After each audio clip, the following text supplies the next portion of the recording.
কখনো ঝাঁঝালো বক্তব্য, কখনো কঠোর কণ্ঠে অন্যায়ের প্রতিবাদ।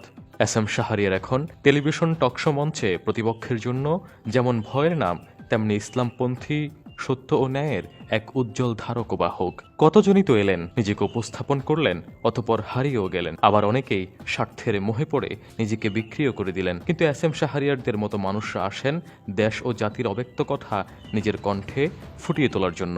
দল মত নির্বিশেষে সকল শ্রেণী পেশার মানুষের কাছেই এস এম শাহরিয়ার এক স্বস্তির নাম, যার বলা প্রতিটি কথায় যেভাবে ফুটে ওঠে অন্যায় অবিচারের শক্ত প্রতিবাদ, একই সাথে ইসলামের প্রতি গভীর শ্রদ্ধাবোধ ও ইসলাম বিদ্বেষীদের প্রতি চরম হুঙ্কার। S M Shahriar Kabir Bangladesh supreme কোর্টের একজন দক্ষ আইনজীবী। টেলিভিশন টকশোতে এখন নিয়মিত মুখ হলেও সেটাই তার মূল পেশা।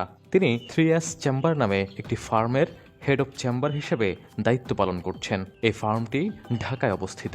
মূলত উচ্চ আদালতের মামলা, কর্পোরেট আইন এবং প্রকল্প ভিত্তিক আর্থিক লেনদেন সংক্রান্ত কাজ পরিচালনা করেন এটি। ব্যারিস্টার শাহরিয়ার কবির শুধু আদালত কেন্দ্রিক আইনজীবী নন, তিনি আন্তর্জাতিক আইন, বাণিজ্য আইন, নিয়োগ আইন, আর্থিক প্রকল্প, মধ্যস্থ সংশ্লিষ্ট আইনি বিশেষ দক্ষতা অর্জন করেছেন। তার বিস্তৃত জ্ঞান ও আইনি দক্ষতা তাকে অন্যান্য আইনজীবীদের থেকে আলাদাভাবে চিহ্নিত করেছেন।